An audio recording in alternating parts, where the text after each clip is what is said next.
اللہ کے ولیوں نے اپنی کتابوں میں ایک بات لکھی ہے، ہم نے جب بھی اس دعا کو پڑھا اللہ پاک جل شانہ نے اسے فوری عطا فرمایا، اللہ نے آج تک اس دعا کے مانگے کا رد نہیں فرمایا۔ ایک واقعہ ہے حضرت علی کرم اللہ وجہہ کا۔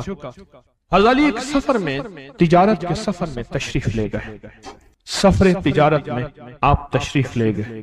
جب وہاں آپ تشریف لے گئے تو دیکھا ایک شخص ہے جھونپڑی، اس میں سے کرہانے کی آواز آ رہی ہے۔ آپ اندر تشریف لے گئے تو صاحب خانہ نے اندر سے آواز دی، جو بھی صاحب آ رہے ہیں اجازت سے آئیں۔ سمجھ گئے اندر مستورات ہیں۔ وہ صاحب باہر تشریف لے آئے تو پوچھا کیا ہوا، کرہانے کی آواز کیا ہے؟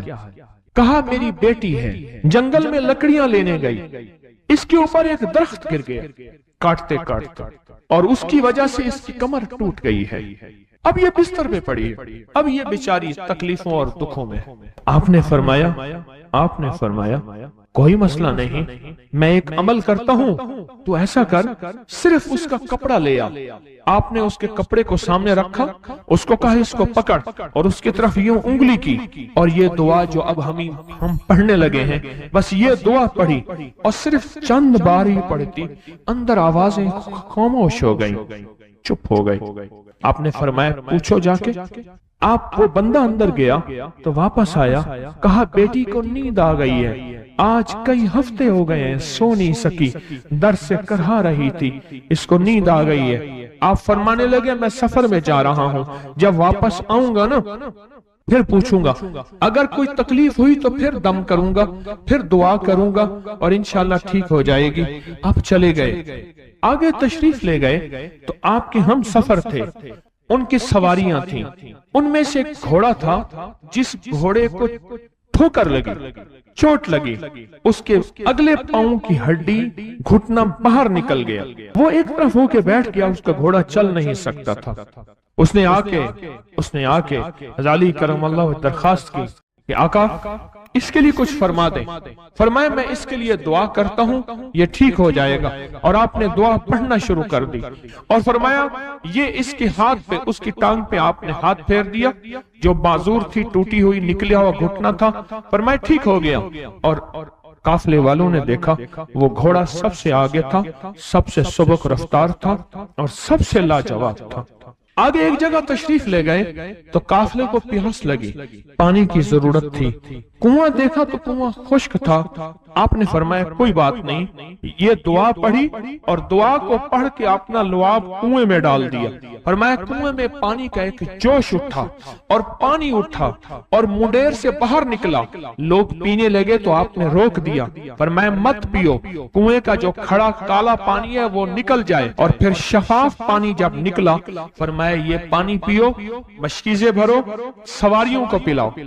قافلہ چلتا رہا، آگے تشریف لے گئے، آگے دیکھا تو کھانا ختم ہو گیا، اتنا کھانا تھا کہ اب کھا لیں، آئندہ کیسے کھائیں گے؟ تو آپ نے فرمایا جو کھانا ہے لے آؤ۔ آپ نے کھانے کو رکھا، اوپر کپڑا ڈال دیا، اور یہ دعا پڑھنی شروع کر دی جو ابھی ہم بیٹھ کے پڑھیں گے، خوش قسمت ہیں۔ اور کپڑا ڈال کے فرمایا دعا فرمائی، یہ عمل فرمایا، یہ دعا پڑھی، اور اس کے بعد فرمایا دیکھو کھا لیا، اور فرمایا ہمارا 17 دن کا سفر تھا، اس 17 دن میں ہم نے کھایا، لوگوں کو کھلایا، جہاں لوگ آتے تھے ان کو بٹھاتے تھے، دسترخوان ہمارا تھا چند افراد کا، پھر سینکڑوں لوگوں نے کھایا۔ 17 دن کے سفر میں تھوڑی سی کمی بھی نہ ہوئی، جب گھر لوٹے تو وہی کا وہی ہمارا خزانہ، کھانا وہی سارا توشہ موجود تھا۔ آگے تشریف لے گئے تو ایک تجارت میں ایک دیکھا تو ایک بندہ ہے ٹھیکریوں پہ ٹھیکریاں مار رہا ہے، آپ اس کی طرف تشریف لے گئے، آپ نے اس کو جا کے دیکھا، لگتا ہے کہ تو پرانا جواری ہے۔ اس نے کہا جوا کھیلتا تھا، سب کچھ ہار بیٹھا ہوں، ہر چیز زندگی ختم ہو گئی ہے۔ آپ نے فرمایا اچھا ایسا کر توبہ کی نیت کر لے، اللہ سے توبہ کر لے، اور پھر میں تیرے لیے دعا بھی کرتا ہوں، عمل بھی کرتا ہوں، تو ایسا کر پتھر پہ پتھر مار، تیرا ہر پتھر سونے کا بنتا جائے گا۔ آپ بیٹھ گئے، اس نے ویسے ہی پتھر پہ پتھر مارا، اور جیسے بیچارہ بے بسی کی حالت میں پہلے مار رہا تھا، آپ نے دعا کرنی شروع کر دی، یہ دعا پڑھنی شروع کر دی، اور دعا پڑھتے پڑھتے دیکھا تو لوگوں نے پتھروں کی شکلیں بدلنا شروع ہو گئیں، اور جو پتھر بھی اس کے ہاتھ میں آیا تھا وہ سارے پتھر سونے کے بن گئے۔ آپ نے سارا سونا اس کو دیا، چل پڑے۔ سفر میں آگے جاتے جاتے دیکھا کہ ایک شخص ہے، اس کے ساتھ ایک بچہ ہے، ایک بوڑھی عورت ہے، ایک بوڑھا گدھا ہے، اور وہ سارے پیدل چل رہے ہیں، گدھے کو سواری کو ساتھ لیے ہوئے۔ تو آپ نے پوچھا کیا ہوا؟ انہوں نے کہا ایک سانپ ہے جو اس گدھے کے پہ مسلط ہے، وہ سامنے بیٹھا ہے، وہ نیچے نہیں اتر رہا، ہم نے مارنے کی کوشش کی ہے، اس کی پھنکار سے عصا جل جاتا ہے، اور جلا ہوا عصا دکھایا، ڈنڈا جلا ہوا دکھایا کہ ایک پھنکار سے ڈنڈا جل جاتا ہے، وہ مسلط ہے گدھے پہ، ہم پیدل چل رہے ہیں، منزل پہ ہے، سانپ مسلط ہے، اس کا کوئی حل نہیں۔ آپ نے فرمایا اس گدھے کو اس جھاڑی سے، اس درخت سے باندھ دو، اور باندھ کے آپ قبلہ رخ ہوئے اور یہ دعا پڑھنی شروع کر دی، اور فرمایا پھر دوسرے رخ ہوئے اور یہ دعا پڑھنی شروع کر دی، اور تیسرے رخ ہوئے، اور دعا پڑھنے کے بعد آپ نے اس سانپ پہ پھونک مارا، سانپ چونٹی بن کے چھلانگ لگائی اور غائب ہو گیا۔ تو انہوں نے پوچھا آقا یہ کیا تھا؟ فرمایا یہ تمہارے اوپر ایک دشمن جن مسلط تھا جو کہ تمہاری جانوں اور عزتوں کا لٹیرا تھا۔ آخرکار آپ کے غلام نے آپ سے پوچھا آقا اگر آپ یہ دعا ہمیں سکھا دیں، چشمہ فیض سے گر ایک اشارہ ہو جائے، چشمہ فیض سے گر ایک اشارہ ہو جائے، لطف ہو آپ کا اور کام ہمارا ہو جائے۔ آئیں بسم اللہ کر کے اس دعا کو پہلے سنتے ہیں۔ یا وہاب حبلی من نعمت الدنیا والآخرہ انک انت الوہاب۔ اللہ کے ولیوں نے اپنی کتابوں میں ایک بات لکھی ہے، ہم نے جب بھی اس دعا کو پڑھا اللہ پاک جل شانہ نے اسے فوری عطا فرمایا، ورنہ اس کے نسبت عطا فرمائی، اور ورنہ چند لمحوں میں عطا فرمایا، ورنہ چند دنوں میں۔ اللہ نے آج تک اس دعا کے مانگے کا رد نہیں فرمایا۔ ریس کی وسعت کے لیے جو میں بتاتا ہوں کہ بندہ ہے 129 دن اور 129 دفعہ سورۃ کوثر پڑھ اور پھر آنکھوں سے رب کی طاقت کے جلوے دیکھ۔ 129 دن اور 129 بار۔ آپ بتائیں جو یہ پڑھتے ہیں 129 بار سورۃ کوثر کتنا وقت لگتا ہے؟ صحیح بتائیں، اگر نہیں پڑھتے نہ بتانا۔ 10 منٹ کی آواز بھی ہے، 7-8 منٹ کی آواز بھی ہے، 15 منٹ کی آواز بھی ہے، ہم 15 منٹ لے لیتے ہیں، 15 منٹ لے لیتے۔ کیا روزانہ کے 15 منٹ ہمارے لیے مشکل ہے؟ 129 بار سورۃ کوثر، اور اگر جگہ اور وقت ایک ہو تو پھر اس کی طاقت اور تاثیر حیرت انگیز طور پہ دگنی ہو جاتی ہے۔ زمان اور مکان وہی وقت وہی جگہ، مجبوراً اگر نہیں ہے تو کوئی حرج نہیں، پر یقین دل کی گہرائیاں، اندر کا درد اور پورے خشوع خضوع، دھیان، طلب، تڑپ اور جذبے کے ساتھ پڑھ 129 بار۔ اصل میں یہ 129 کا جو عدد ہے نا، لفظ لطیف کا عدد ہے، یا لطیف ہو نا، لطیف 129 بار اور 129 دن۔ پھر قدرت کے خزانے اور رب کی رحمت کے خزانے، اس کی عطا اور شفقت کے خزانے، اس کی مہربانی کے خزانے۔ ایک اور چیز بتاؤں، دیدار مصطفیٰ کے لیے، کملی والے کے دیدار کے لیے سورۃ کوثر بہت باکمال ہے۔ اب اس کے فائدے سنتے جائیں، 129 دفعہ کے فائدے ذرا سنتے جائیں، کیونکہ میرے آقا کی تسلیوں کے لیے، دلجوئیوں کے لیے یہ آیت، یہ سورت اتری تھی۔ قرآن کی سب سے چھوٹی سورت ہے۔ دلجوئیوں کے لیے تانے دے دے کے ظالموں نے میرے آقا کے سینے کو چھلنی کیا، اور اللہ پاک جل شانہ نے فرمایا میرے حبیب کیوں غمزدہ ہیں، ہم نے آپ کو کوثر دے دی۔ اور میرے حبیب یہ جو تانے دینے والے ہیں، آپ پہ جادو کرنے والے ہیں، آپ پہ نظر بد کے حملے کرنے والے ہیں، اور آپ کے ساتھ حسد کرنے والے ہیں، یہ ان نشان آقا ابتر، یہ تو ایسے ابتر ہوں گے، ان کی زندگی ابتر ہوگی، ابتر سے ابتر اور ابتر ہوگی کہ بس زمانہ دیکھے گا وہ شماتت الاعداء، اور ان کے دشمن ان پہ ہنسیں گے، ایسے ابتر ہوں گے۔ 129 بار سورۃ کوثر دیدار مصطفیٰ کے لیے، 129 بار سورۃ کوثر جادو کے آخری توڑ کے لیے، 129 بار سورۃ کوثر جادو کو خود پلٹانے کے لیے، پلٹ جاتا ہے۔ 129 بار سورۃ کوثر آفات اور بلیات کو دور کرنے کے لیے، 129 بار سورۃ کوثر انزائٹی، ٹینشن، ڈپریشن اور اسٹریس کے لیے، اور 129 بار سورۃ کوثر پرسکون نیند کے لیے، 129 بار سورۃ کوثر پرسکون زندگی کے لیے، اور 129 بار سورۃ کوثر پھر دنیا حسنہ کے لیے۔ وہ طاقتور چیز ہے جو 7 نسلوں کو کھلاتی بھی ہے، پلاتی بھی ہے، سکون کی نیند سلاتی بھی ہے، اچھا لباس پہناتی بھی ہے، عزتوں کے تاج سر پہ رکھواتی بھی ہے۔ نوری لقمہ اپنی زندگی کی ضرورت بنا لیں، پھر کیا ہوگا؟ سورۃ فاتحہ کی آیات 7 ہیں۔ اللہ 7 آسمان اور 7 زمین کی جتنی بھی برکات ہیں، برکات من السماوات والارض، اللہ 7 آسمان اور 7 زمین کی ساری برکات اس کو عطا کر دے گا، اور لوگوں کو پتہ ہی نہیں ہوگا کہ یہ بندہ کتنا مالدار ہے، روحانیت کی طاقت اور روحانیت میں کتنا آگے ہے، کوئی پہچان بھی نہیں سکے گا کہ روحانیت میں یہ بندہ کتنا آگے ہے اور کتنا آگے سے آگے بڑھ گیا ہے، کسی کو علم بھی نہیں ہوگا۔ نوری لقمہ اپنی زندگی کی مجبوری بنا لے، اور نوری لقمہ اپنی زندگی کی ضرورت بنا لے، پھر دیکھیں کمالات۔ کیوں؟ فرمائے جو سارے قرآن میں ہے، جو سارے قرآن میں ہے، جو سارے قرآن میں ہے، آنکھیں کھل جائیں۔ یہ سورۃ فاتحہ نماز کھانے کے دوران پڑھنے والا یہ اہل نظر میں ہے، اس کی نظر وسیع ہو جاتی ہے، یہ اہل کشف ہوتے ہیں، ان کی دل کی آنکھیں کھل جاتی ہیں، یہ فرشتوں کو دیکھتے ہیں، یہ انسانوں کے دلوں میں جھانک لیتے ہیں، یہ کائنات کے راز پڑھ لیتے ہیں، کائنات کے راز پڑھ لیتے ہیں۔ کہ اللہ پاک ان کے سامنے جنات آنکھوں سے دکھاتا ہے، حتیٰ کہ یہاں تک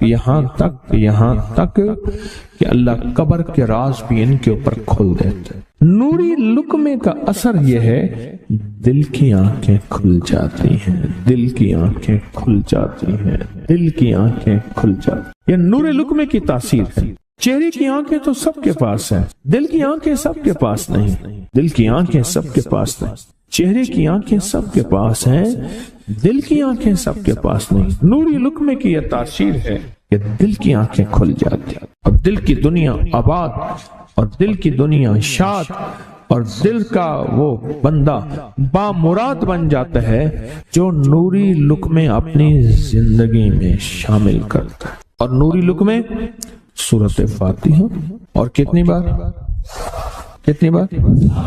اچھا، یہ سورۃ فاتحہ بیماریوں کا علاج۔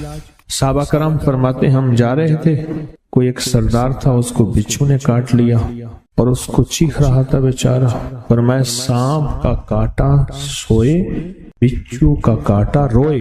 میرے پاس ایک سانپ کا کاٹا آیا تھا، غنودگی میں تھا، وہ بہت غنودگی میں سے سوتا تھا، اور میں نے کہا اس کو سونے نہ دے، خیال نہ کیا انہوں نے، ادھر سے ہٹا تو بندہ ختم ہو گیا، سانپ کا کاٹا۔ ہمارے ایک والد صاحب رحمۃ اللہ علیہ کے تھے، ملک عبد الرحمن ڈوڈی، تو لائے تھے، تو کہنے لگے اس بچھو کے کاٹے کا علاج، صحابہ کرام نے 7 بار سورۃ فاتحہ پڑھ کے اس پہ دم کر، اور وہ ٹھیک ہو گیا۔ اور میں جب سورۃ فاتحہ عرشوں سے زمین پہ آئی، نازل ہوئی، ایک گونج اٹھی، ایک آواز آئی، اور میں اللہ سے آج وہ چیز زمانے پہ زمین پہ نازل کی ہے جو اس سے پہلے کبھی آئی نہیں تھی، اور جو اس کے بعد کبھی آئے گی نہیں، اس سے پہلے کبھی آئی نہیں تھی، اس کے بعد کبھی آئے گی۔ اور جب سورۃ فاتحہ نازل ہوئی، شیطان رویا، پیٹا، اپنا سر پہ راکھ ڈالی، اور اتنا شور کیا کہ کاش کہ یہ سورۃ فاتحہ آئی ہے، اور اگر آئی ہے تو واپس چلی جائے، اگر واپس نہیں گئی تو کسی کی زبان پہ نہ جائے، یعنی کوئی اس کو پڑھ نہ سکے، اگر پڑھے تو اس کا یقین نہ ملے۔ یقین سے پڑھنے والے کی دنیا بھی، آخرت بھی، رزق بھی، عزت بھی، صحت بھی، تونگری بھی، بادشاہت بھی، خوشیاں خوشحالیاں بھی یقین سے پڑھنے والے کو ملتی ہیں۔ اور اس لیے آج بھی شیطان سورۃ فاتحہ سے لرزتا ہے کہ سورۃ فاتحہ پڑھنے سے جنات اور شیاطین ایسے دور ہوتے ہیں، ایسے کہ میلوں دور چلے جاتے ہیں اور اس بندے سے خوف زدہ ہوتے ہیں جو سورۃ فاتحہ پڑھتا ہے۔ کھانے کے دوران اس کی حکمت کیا ہے؟ انسان کھانے کے دوران مشغول ہوتا ہے، کھانے کی لذتوں میں کھویا ہوا ہوتا ہے، اور اگر بھوک بہت زیادہ ہو بھوک بہت زیادہ ہو تو پھر تو ہوش نہیں ہوتا، پھر ہوش ہی نہیں ہوتا اگر بھوک بہت زیادہ ہو۔ اب اسی دوران جس طرح سنیں غور سے، بڑی میں عجیب بات بتا رہا ہوں، حضرت امام جعفر صادق سلام اللہ رضوان اللہ تعالی علیہ مجمعین اللہ کے ولی تھے، ولایت کے تاجدار تھے، سرداروں کے سردار تھے، اولیاء کے سردار تھے۔ میں بازار میں جاتے تھے، جا کے پھر واپس آ جاتے تھے، پھر جاتے کچھ نہیں خریدتے تھے۔ کسی نے پوچھا اب کیوں جاتے ہیں؟ فرمایا 2 وعدے لینے، کیا میں جا کے بازار میں ہر بندے کو سلام کرتا ہوں، وہ سلام کا جواب دیتے ہیں، اور کیا پتا کسی کے سلام کا جواب ایسا ہو جو اللہ کے ہاں مقبول بھی ہو، محبوب بھی ہو۔ اور پھر فرمایا بازار میں جاتا ہوں اور جا کے بازار میں جاتا ہوں اور جا کے بازار کی دعا پڑھتا ہوں۔ فرمایا جو چوتھا کلمہ گھر میں پڑھے گا اس کو 10 نیکیاں ملیں گی، اور جو بازار میں پڑھے گا کتنی نیکیاں ملیں گی؟ 10 لاکھ نیکیاں ملیں گی۔ فرمایا میں 10 لاکھ نیکیاں کمانے کے لیے جاتا ہوں۔ آل رسول کی محبتیں، عبادتوں کا حرص دیکھیں، ہمیں مال کا حرص، انہیں اعمال کا حرص۔ وہی دعا، وہی چوتھا کلمہ گھر میں پڑھیں 10 نیکی ہیں، بازار میں پڑھیں کیونکہ وہ ہر بندہ مشغول ہے، دنیا میں، مال میں، چیزوں میں، بھاؤ تاؤ میں لگا ہوا ہے، وہی بازار میں پڑھیں تو 10 لاکھ نیکیاں۔ اسی طرح کھانے کے دوران جب لذت ہے، کھانے کے دوران ذائقہ ہے، اور کھانے کے دوران لذت اور ذائقے میں اگر کوئی بندہ سورۃ فاتحہ پڑھ لے تو اللہ کہتا ہے تو ان لذتوں میں مجھے نہ بھولا، ان کھانے کی چیزوں میں مجھے نہ بھولا، ان ساری کیفیتوں میں مجھے نہ بھولا۔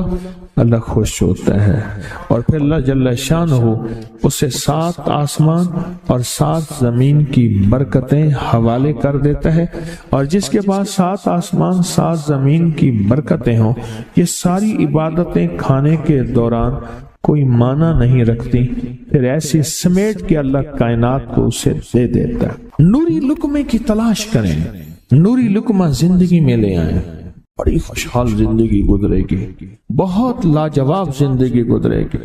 7 دفعہ سورۃ فاتحہ سے قرضے اتر جاتے ہیں، 7 دفعہ سورۃ فاتحہ سے بیٹے مل جاتے ہیں، 7 دفعہ سورۃ فاتحہ سے نعمتیں، اور 7 دفعہ سورۃ فاتحہ وہ طاقتور چیز ہے جو 7 نسلوں کو کھلاتی بھی ہے، پلاتی بھی ہے، سکون کی نیند سلاتی بھی ہے، اچھا لباس پہناتی بھی ہے، عزتوں کے تاج سر پہ رکھواتی بھی ہے۔ کہیں انشاءاللہ۔ آپ سوچیں کون سا مشکل عمل، بہت زبردست عمل ہے، 1 منٹ کا کام ہے اور کام بن جاتا ہے۔ اور میں نے اس کی اجازت جتنی مشکل سے لی تھی نا، اس عمل کی بہت مشکل سے اجازت، اور جس دن لی تھی اسی دن فیصلہ کیا تھا انشاءاللہ اسے چھپاؤں گا نہیں، انسانیت مخلوق کو بتاؤں گا۔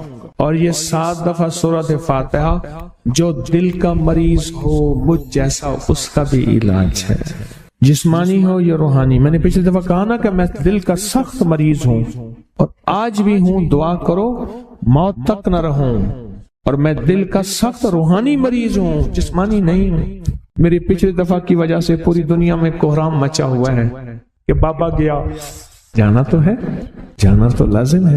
پچھلی دفعہ میں نے وہ کہہ دیا کہ میں دل کا سخت مریض ہوں، میرے لیے دعا کرو، وہ یہ مریض ہوں، روحانی مریض ہوں، روحانی مریض ہوں۔ تو یہ بیماری جو دل کی بیماری ہے نا، اس کا بھی علاج ہے، روحانی ہے یا جسمانی۔ جیسے میں دل کی روحانی بیماریوں کے بارے میں نے آپ کو کہا، میں سخت مریض ہوں دل کا، اللہ کرے اس کا مرض کا علاج ہو جائے۔ تو کھانا کھاتے ہوئے میرے دل کے لیے بھی آپ دعا کریں گے کہ اللہ بھی میرے دل کو ٹھیک کر دے، اللہ بھی ٹھیک کر دے۔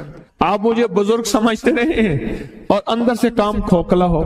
یہ دل کی روحانی بیماریوں کا بھی علاج ہے اور یہ جسم کی اور دل کی جسمانی بیماریوں کا بھی علاج ہے۔ یہ صحت مندی کا راز ہے۔ سورۃ فاتحہ ہے بابا، سورۃ فاتحہ، سورۃ فاتحہ۔ جو بندہ سورۃ فاتحہ پڑھتا ہے ایک بار اللہ جل شانہ ان 7 آیات کی تاثیر اور طاقت اسے عطا فرماتے ہیں، اور 7 سمندروں میں جو غذا، رزق، طاقت اور قوت اللہ نے رکھی ہے اس کا حصہ اس بندے کو دیتے ہیں جو صرف ایک بار سورۃ فاتحہ پڑھتا ہے۔ یہ جو وظیفے ہیں کسی درویش کی یا کوئی درویش نے جس کو اجازت ہے اس کی اجازت صحیح ہو، ہر بندہ اجازت دینا نہ شروع کر دے۔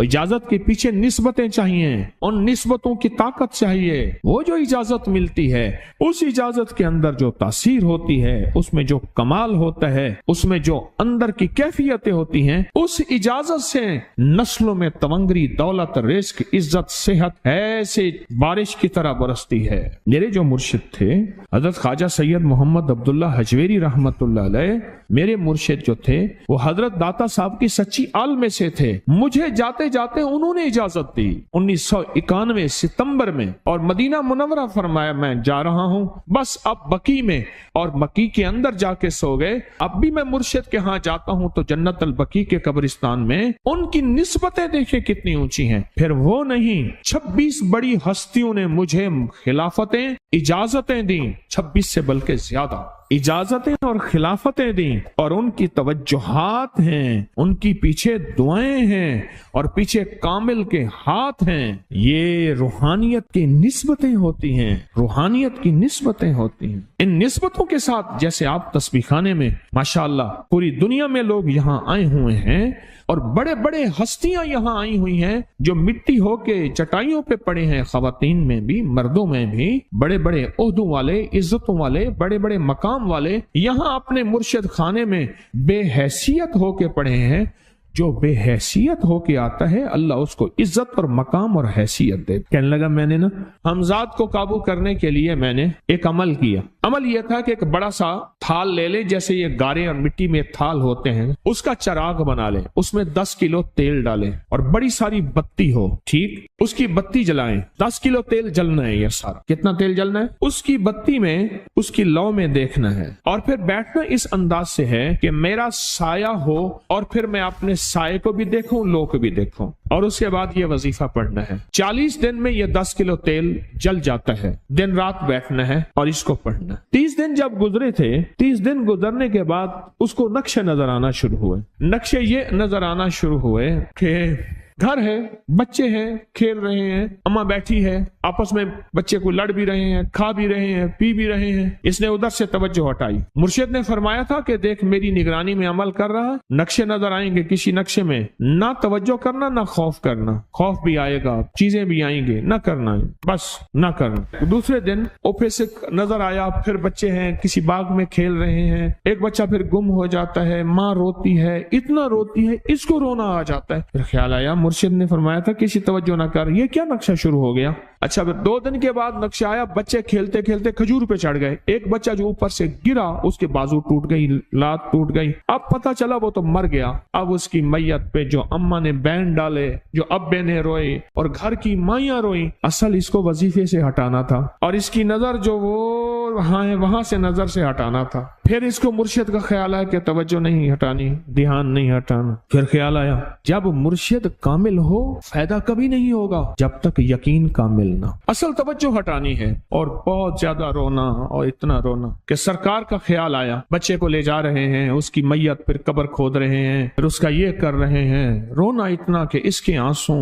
رونے کی کوئی کیفیت تھی مائیوں کی۔ 2 دن ابھی رہتے تھے 40 دن میں سے، تو پھر وہی گھر نظر آیا، بچے کھیل رہے ہیں، شوہر آیا، اس نے آ کے کہا مجھے روٹی دو۔ اس نے کہا گھر میں تو کچھ بھی نہیں ہے، لکڑیاں ہی نہیں ہیں، آپ نے کچھ دیا ہی نہیں۔ میاں بیوی کی لڑائی ہو گئی۔ اس نے کہا پھر ٹھیک ہے میں میں آج سب کو جلا دے. اس نے کہا لکڑیاں لے آیا ادھر ادھر سے, لکڑیاں لا کے نہ سے اس نے وہ لکڑیاں جلائیں, بچوں کو اٹھا کے جو ڈالا آگ میں, جو چیخیں نکلی بچوں, دوسرے کو پکڑ کے ڈالا, تیسرے کو ڈالا, چوتھے کو ڈالا, آگ میں ڈالتا جا رہا ہے. مائی چیخ رہی ہے, کوہرام ہے, زندہ بچوں چھوٹے معصوموں کو آگ میں ڈال رہا ہے. ڈالتے ڈالتے کہنے لگے تو بچ گئی ہے بھائی, پھر پکڑ کے میں تجھے ڈالتا ہوں. جب اس کے ڈال کے کہنے لگا اب اس عامل کو تو بچ گیا ہے, ایسے اس کو ہاتھ ایسے ایسے پکڑنے لگا, اور پیچھے مرشد کا کھینچ کے تھپڑ اس کو آیا. جب کھینچ کے تھپڑ آیا سارا نقشہ ختم ہو گیا. اوہو, کہنے لگا یہ کیا تھا.